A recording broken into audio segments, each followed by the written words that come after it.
You check your phone. 342 contacts. You scroll through them. Most names you barely recognize. Some you haven't spoken to in years. A few you couldn't pick out of a crowd. And yet, there they are, sitting in your pocket, labeled as friends. But here's the thing your phone doesn't tell you. Your brain doesn't have a contact list. It is something far older, far more limited, and it's been running the same number for over 200,000 years. That number is 150. It's called the Dunbar number. And it's not a guess. It's not a theory. It's a mathematical limit baked into the structure of your neocortex. The same part of your brain that lets you plan, imagine, and speak. The same part that makes you human. But it has a ceiling. This is the story of why you can't keep more than 150 real relationships alive. And why that limit might actually be the thing that saved your ancestors from extinction. Let's start with the man who found the number. Robin Dunbar, British anthropologist. He wasn't looking for it at first. He was studying monkeys. Specifically, how much time they spent grooming each other. Grooming is social glue for primates. It's how they bond. It's how they make peace. It's how they build alliances. And Dunbar noticed something strange. The size of a monkey's social group was directly tied to the size of its neocortex. The bigger the brain, the bigger the group. So he wondered, what about humans? He took the average human neocortex size, plugged it into his formula, and out popped a number. 148. He rounded it to 150. That was 1992. Since then, the number has been tested, retested, and confirmed across dozens of cultures.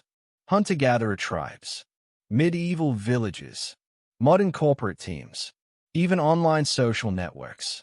The average number of meaningful relationships a person can maintain at any given time hovers right around 150. So what does that mean for you? It means your brain operates on a strict budget. Every relationship you maintain requires cognitive resources. You need to remember their history, their preferences, their personality, their relationship to other people you know. That takes mental energy, and your brain only has so much to spend. Think of it like a computer. You have limited working memory. You can hold about 7 items in your conscious mind at once. But social memory is different. It's a deeper, more sprawling system. It stores not just facts but feelings. You have to track who you can trust, who you owe favors to, who might betray you, who might help you. That's a lot of processing, and your brain can't run it on unlimited bandwidth. So it draws a line. 150. That's your social bandwidth cap. Beyond that, relationships become superficial, transactional. You might know someone's name, but you don't know their story. You might recognize their face, but you couldn't predict their behavior. And that's not a failure. It's a feature. Because in the ancestral environment, knowing 150 people intimately was enough. Enough to form a viable hunting band. Enough to share food during a drought. Enough to defend against rival groups. Enough to find a mate. Enough to raise children. Enough to survive. But there's a darker side to this number. One that Dunbar discovered when he looked at modern society. When you go beyond 150, you don't just lose intimacy. You lose trust. You lose cohesion. You lose the ability to enforce social norms. And without those, groups fracture. They fragment into factions. They become unstable. Dunbar found this in military units, in religious sects, in corporate startups. Groups that exceed 150 members start to struggle. Communication breaks down. Loyalty weakens. And the group splits. That's why companies reorganize into smaller teams. That's why armies organize into squads.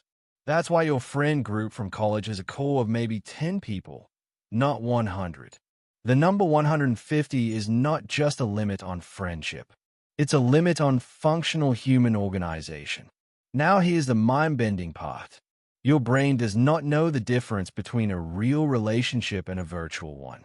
When you follow someone on social media, your brain processes that person as a potential social contact. It allocates a tiny slice of your cognitive budget to them. But most of those followers are not real. They are digital ghosts, and they are stealing from your true relationships. This is not a metaphor. Scientists have shown that the more social media contacts you have, the weaker your real-world friendships become.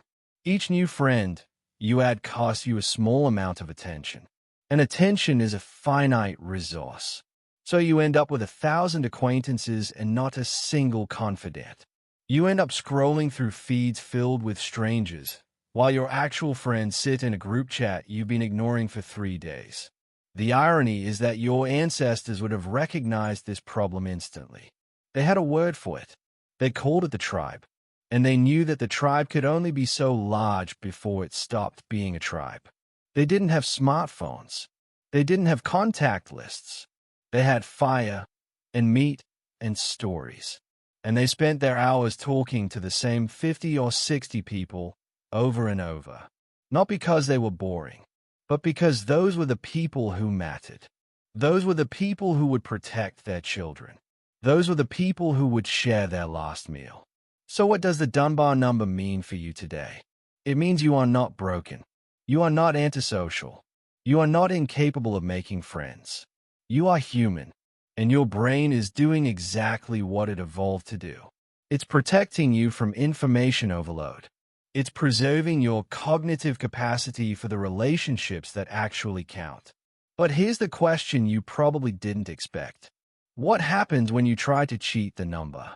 What happens when you cram 1,000 people into your social network? Your brain doesn't enlarge. It doesn't grow new neurons. Instead, it downgrades. It turns friendships into transactions. It turns trust into suspicion. It turns community into chaos. And you end up with more acquaintances than you can remember and fewer friends than you can count on. Robin Dunbar tested this in the real world. He studied social networks in the UK. He found that even in modern cities, people still have a core group of about 5 close friends, a second circle of about 15, and a third circle of about 50. And the outer ring, the Dunbar number itself, sits at 150. It's remarkably stable across cultures, across time, across technology. The internet has not changed it. It has only made the illusion of larger networks easier to build. But there's one more twist. Dunbar discovered that the number is not fixed. It's influenced by your social environment. In groups where trust is high and cooperation is rewarded, you can maintain slightly more relationships. In groups where conflict is constant and danger is everywhere, your limit shrinks. Because your brain allocates more resources to threat detection and less to relationship maintenance. So the number is not a single number. It's a range, but the range never goes far. The ceiling stays roughly at 150. So here's the practical question. What should you do with this information? First, stop feeling guilty about losing touch with people. Your brain is pruning connections that don't serve you. That's not cruelty. That's efficiency. Second, invest more time in your inner circle. The 5, the 15, the 50. Those are the relationships that actually shape your life. They're the ones that influence your happiness, your health, your income, your longevity. The data is clear. People with stronger social bonds live longer. They recover from illness faster. They cope with stress better. And they report higher life satisfaction. But all of that comes from deep relationships, not shallow ones. Third, be ruthless about your social bandwidth. Every time you accept a new contact, you are implicitly asking your brain to reallocate resources away from someone else. That someone else is probably already on the edge of your Dunbar limit. So ask yourself, is this new person worth losing a fraction of your attention to an existing friend? Most of the time, the answer is no. Finally, understand that the Dunbar number is not a cage. It's a compass. It points you toward what actually matters. It tells you that your ancestors were not lonely. They were not isolated. They had tribes. They had rituals. They had shared meals and shared stories. And they had something you might be missing, the deep satisfaction of knowing exactly who you belong to. You check your phone again. 342 contacts. But how many of them could you call at 2 in the morning and they'd actually pick up? How many would come to your house in a crisis? How many do you truly know, not just in name, but in heart? That number is probably less than 150. And that's not a failure. That's the truth. The truth your brain has known all along. Your ancestors didn't have contact lists. They had fire. They had meat. They had stories. And they had each other. You have the same brain they had. And it still knows that 150 is enough. The only question left is, are you paying attention to the people who actually count? You just learned why your brain limits your friendships. Now discover why it makes you reach for your phone without thinking. Watch why you can't stop checking your phone. The science behind the pull you feel every single day.